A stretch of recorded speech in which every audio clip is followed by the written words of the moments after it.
Hello everyone. तो अभी तक हमने देखा था कि लांगवान जी और लंजा दोनों ही विवेचन के सेट पहुंच चुके थे और उन्होंने अपनी शादी की बात विवेचन के फादर से कर दी थी और विवेचन के फादर वी को समझाने के लिए दूसरे रूम में लेकर गए थे, पर वहां पर भी लांगवान जी और लंजा पहुंच चुके थे। तो चलिए आगे देखते हैं क्या होता है। आगे विवेचन के फादर लांगवान जी और लंजा विवेचन के और विवेचन के फादर की ओर देखते हैं। फिर वे विवेचन की ओर चले जाते हैं और उसके कान में विपसर धीरे से कहते हैं, चिंता मत करो वाइफी, हम तुम्हारी मर्जी के बगैर तुम्हें टच तक नहीं करेंगे। ये सुनते ही विवेचन का तो मानो खून खोल गया था। वे अपने पैर को धरती पर पटकता है और वहाँ से निकल जाता है। इधर लंजा विवेचन के फादर की ओर देखते हैं और कहते हैं, हम चाहते हैं कि हमारी शादी लैंड सेक्ट में हो और हमारी शादी एक दिन बाद होगी और हम चाहते हैं कि आप भी हमारे साथ लैंड सेक्ट चले। आप और आपकी वाइफ को भी कह दीजिएगा, आप सभी हमारे साथ लैंड सेक्ट चलेंगे और वहाँ पे सब कुछ मेरी मदर देख लेगी। ये कह के वे वहाँ से निकल जाते हैं। लांगवान विवेचन के फादर लांगवान जी की ओर देख रहे थे और वे अपने भारी मन से अपना सर नीचे करके वहाँ से निकल जाते हैं। विवेचन जहाँ पूरे सेक्ट में घूमते घूमते एक नदी के किनारे आ चुका था। वे नदी के किनारे आने के बाद नदी के पास बैठ जाता है और वहाँ से पत्थर चुन चुन के पानी में फेंकने लगता है और वे सब कुछ सोच रहा था कि मैंने अपने सेक्ट के लिए क्या क्या सपने देखे थे। मेरा सपना था कि मैं अपने सेक्ट को आगे बढ़ाऊं, मैं अपने सेक्ट के लिए कुछ करूं, पर मेरा सारा सपना धरा का धरा रह जाएगा। मेरे कुछ सपने, मेरे कुछ अरमान जो अब कभी पूरे नहीं हो पाएंगे। ये सोचकर विभूषण अंदर से दुखी था। उसके आँख से आंसू टपक आते हैं और वे अपना चेहरा पानी में देख के कहता है, ये सब तुम्हारी वजह से हो रहा है न तुम्हें। मेरा मन कभी करता है कि मैं इस चेहरे को ख़राब कर दूं। मैं कहाँ जाऊं, किस कोने में जाऊं कि मैं अपने आप को कहीं छुपा लूं। मेरा मन था मैं अपने सेक्ट के लिए अपनी जान दूंगा, मैं अपने सेक्ट के लिए कुछ करूंगा। वक्त आने पे मैं अपने सेक्ट के लिए जान भी दे दूं। पर इस बार मेरा सपना अधूरा रह गया। क्या मेरा सपना कभी पूरा हो भी पाएगा?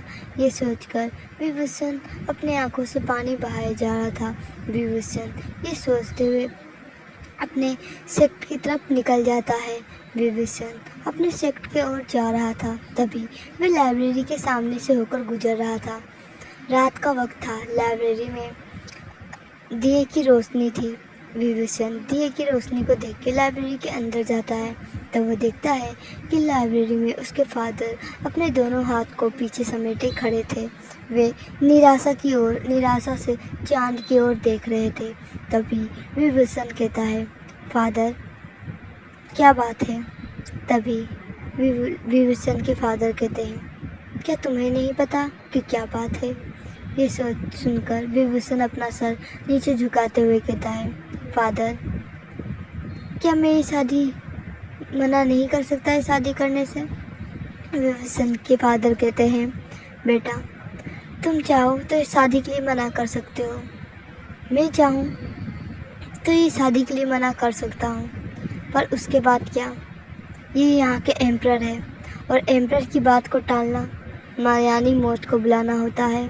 तुम्हें तो पता ही होगा, हम किंग हैं, हमारे ऊपर एम्परर होते हैं, एम्परर जो कि हमारे ऊपर अपने फैसलों को दे देते हैं, हमें उन फैसलों को मानना ही होता है।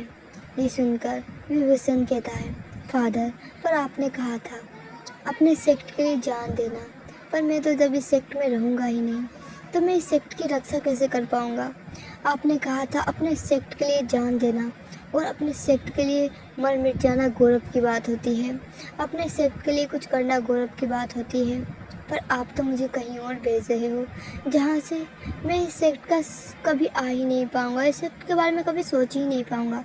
तभी विभूषण के फादर एक सैड स्माइल देते हुए कहते हैं, बेटा जो तुम करने जा रहे हो ये भी अपने सेक्ट के लिए कुर्बानी ही देना है। अगर तुम इस शादी के लिए मना कर देते हो, तुम्हें क्या लगता है एम्परर शांत रहेंगे? नहीं, वो कल हमारे दरवाजे पे एक बड़ी सेना के साथ खड़े होंगे और जो हमारे लिए अच्छा नहीं होगा। कुछ समझ रहे हो ना बेटा? ये सोच सुनकर विभूषण वहीं जम जाता है। अब वो अपने मन में सोचता है, क्या सच में ऐसा होगा? मैं अपने सेक्ट के साथ ऐसा नहीं कर सकता। अगर मैं अपने सेक्ट के लिए जान दे सकता हूँ तो क्या मैं छोटी सी कुर्बानी नहीं दे सकता? ये सोचकर विभूषण अपने अंदर से बड़े कठोर से कहता है, ठीक है फादर, मैं अपने सेक्ट के लिए ये भी कर जाऊँगा। ये कहकर वह अपने आंसू को पोंछता है और वह वहाँ से निकल जाता है।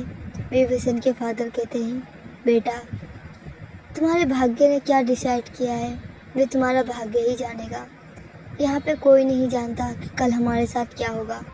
ये वो जानता है जिसने हमारा भाग्य लिखा है। तो तुम्हें भी ये सोचना चाहिए कि हमारा भाग्य ही हमें उस गहराई पे खड़ा करता है जहाँ पे हमें कभी जाना ही नहीं होता है। ये सोच बोलकर विभूषण के फादर वहाँ पे पड़ी कुर्सी पर बैठ जाते हैं और अपने दोनों उंगली को अपने आँख के ऊपर रख के एक लंबी आह लेते हैं। विभूषण अपने रूम की ओर अंदर जाता है और सो जाता है। सुबह विभूषण उठता है तो वह देखता है उसकी दासियाँ उसके सारे सामान पहले से पैक कर चुकी है। बस उसके नहाने और खाने का टाइम है। उसे लंच करना है और यहाँ से निकल जाना है। ये सोच के ही विभूषण अंदर से कांप जाता है। विभूषण तैयार होता है, शावर लेता है, तैयार होता है, लंच करता है और फिर अपने सेक्ट को एक लास्ट बार देखने के लिए निकल जाता है। वो हर चीज़ को इस तरह से देख रहा था जैसे मानो अपने अंदर समा जाए। ऐसी कई चीज़ थी जो आज वो पहली बार देख रहा था और उसे देखकर वह ये सोचता है कि सच में ये चीज़ यहीं की है। मेरी नज़र इस पे कभी क्यों नहीं गई? ये सोचते हुए विभूषण चलते ही जा रहा था। तभी वह किसी से टकराता है। ये दो आदमी थे। ये कोई और नहीं, लांगवान जी और लंजा थे। ये दोनों ही विभूषण को देख के स्माइल के साथ कहते हैं, वाइफी क्या हुआ? ये सुनकर विभूषण चिढ़ते हुए कहता है, मैं तुम्हारी वाइफी नहीं हूँ, मैं तुमसे अभी मेरी शादी नहीं हुई है, समझ रहे हो तुम? ये सुनकर लंजा टॉनिक टीज करते हुए कहता है, चिंता मत करो, ये तो हमें परसों पता ही चल जाएगा कि आखिरकार तुम मेरी वाइफ हो कि नहीं। ये बोलकर लांगवान जी विभूषण की कमर को अपनी एक उंगली से एकदम सहलाता है। इधर लांगवान जी जो शांति से कोल्ड फेस के साथ बस विभूषण की ओर देखे ही जा रहा था, पर उसके मन में तो कुछ और ही चल रहा था। उसका मन कर रहा था कि अभी वो विभूषण को अपने बाहों में भर ले और उसे एक डीपली किस कर ले। ये सोचते हुए लांगवान जी, जिसके ईयर हल्के हल्के पिंक हो चुके थे, पर इस पे ना ही लंजा और ना ही वी का ध्यान जाता है। दूसरी तरफ विभूषण जो अपने मन में सोचा था कि इसका छोटा ब्रदर कितना सिमलेस है और इसका ये बड़ा ब्रदर जो इसको समझा भी नहीं रहा, ये अपने मन में सोचते हुए विभूषण कहता है, चलो हटो मेरी जगह से, मुझे जाने दो। तभी लांगवान जी और लंजा कहता है, तो थोड़ी देर में अब हम सेक्ट के लिए निकलने वाले हैं, तो तुम्हें तैयार रहना चाहिए। विभूषण कहता है, हाँ मैं तैयार हूँ। तो लांगवान जी कहता है, ठीक है। तो वह दोनों तीनों अपने अपने रास्ते निकल जाते हैं। वे तीनों ही अपने अपने रास्ते निकल रहे थे। अब विभूषण जो पूरा सेक्ट घूमे जा रहा था, लांगवान जी जो कि अब विभूषण के फादर से कुछ ज़रूरी बातें कर रहा था। कुछ देर बाद उनके जाने का टाइम हो जाता है। सभी अपना सामान निकाल कर सेक्ट के लिए निकल जाते हैं। विभूषण बड़े ही सोच में था। विभूषण सोच रहा था कि आखिरकार ये क्या है, क्या मेरी भाग्य ने कहाँ मुझे खड़ा कर दिया। ये सोचते हुए वे सेक्ट की एक बग्गी गाड़ी पे जाकर बैठ जाता है। विभूषण बग्गी पे बैठ चुका था। अब वो सारे ही बग्गी एक जादुई मंत्र से वहाँ के सेक्ट लीडर्स बांध देते हैं कि वे किसी को बाहर जाते हुए ना दिखाई दे और ना ही किसी को इस जगह के बारे में पता चले। इन्होंने पूरी तरीके से सभी को ऐसे कहते हैं ना कि क्या बोलते हैं उसको, मिस्टर इंडिया टाइप जो गायब हो जाते हैं, वैसे वो कोई भी उन्हें देख नहीं सकता था, मतलब कि तो वे उनको वो तालिस्मान से उन्हें बांध देते, मतलब वो तालिस्मान उन पर कर देते हैं, जिसकी वजह से वो किसी को नहीं दिखाई देंगे। वैसा भी वो समुद्र से बाहर निकलते हैं, मतलब उस नदी से बाहर निकलते हैं और वे कुछ दूर जाकर अपने आप को वापस एक मंत्र बोलते हैं, जिसके बाद वे सभी दिखाई देने लगते हैं। विभीषण जो बाहर का नज़ारा देखकर बिल्कुल हैरान था। उसने अपनी दुनिया जरूर देखी थी, पर बाहर की दुनिया कभी नहीं देखी थी। हाँ, वो बाहर निकलता था, पर कभी वो जंगल से बाहर नहीं गया था। वे जंगल के ही अंदर ही रहता था। उसके फादर्स भी निकलते थे, पर वो जब ही निकलते थे जब उन्हें सेक्ट के काम से या फिर एम्परर के बुलाने पर उन्हें जाना होता था। इससे पहले भी विभीषण के फादर लांगवान जी और लंजा से मिल चुके थे, पर इन दोनों ने एक दूसरे को इतने गौर से देखा या फिर माइंड नहीं किया था, जिस वजह से वे एक दूसरे को नहीं पहचानते थे। कभी तो वे अपने लांगवान जी और लंजा से मिल ही नहीं पाते थे, जिस वजह से वे सिर्फ मैडम लैन से ही मिल पाते थे। ये बोल विभीषण के फादर्स और लंजा दोनों ही लांगवान जी सभी वे अपने लैंड सेक्ट के लिए निकल जाते हैं। वे लैंड सेक्ट कुछ देर बाद पहुंच जाते हैं। वे लैंड सेक्ट पहुंचते ही वे वहाँ पे अपने देखते हैं कि उनकी मदर दरवाजे पे उनका स्वागत करने के लिए खड़ी है। लैंड सेक्ट पूरी तरीके से सजा था, क्योंकि कल उनकी शादी थी। इस लैंड सेक्ट में सभी उनका बड़े ही खुश मन से स्वागत करते हैं। तो दूसरी तरफ एक अंधेरी गुफा थी। उस अंधेरी गुफा में एक कोई था जो कि थ्रोन पर बैठा हुआ था। उसके सामने एक कोई काला काला धुआं टाइप था। ये धुआं टाइप उस इंसान के सामने घुटने पे बैठे हुए अपने सर को नीचे झुकाए हुए था।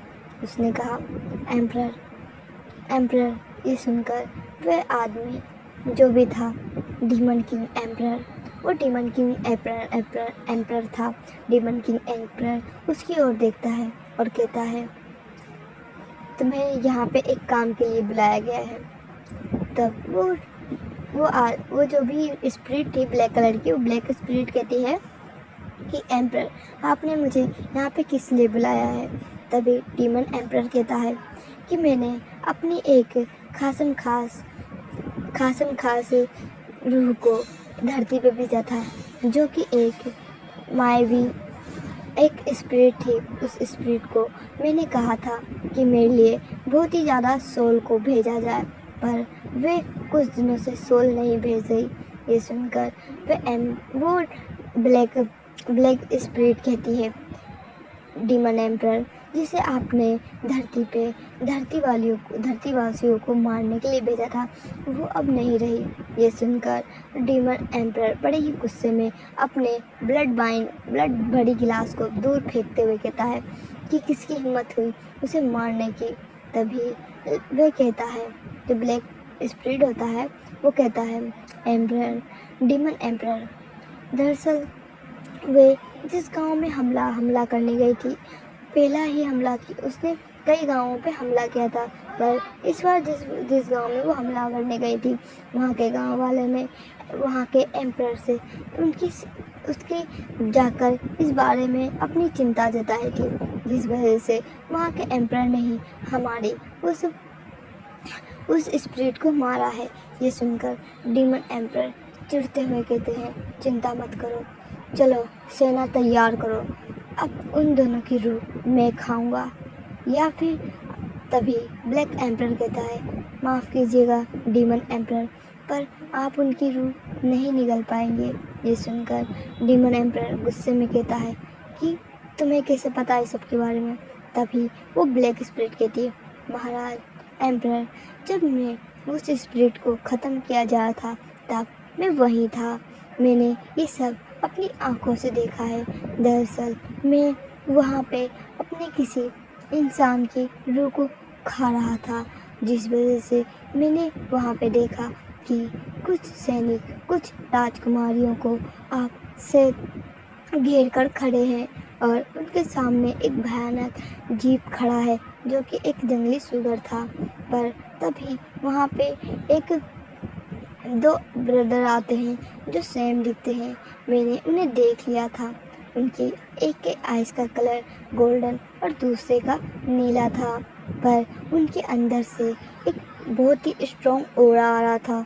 वो स्ट्रॉन्ग ऑरा आपसे भी ज़्यादा स्ट्रॉन्ग है, जिस वजह से अगर आपने उन्हें निगलने की कोशिश की तो आपकी स्पिरिट अंदर से ख़त्म हो जाएगी। ये सुनकर डीमन एम्परर गुस्से में चिल्लाते हुए कहता है कि उसे मैं नहीं छोड़ूंगा। क्या कोई और चीज़ नहीं है?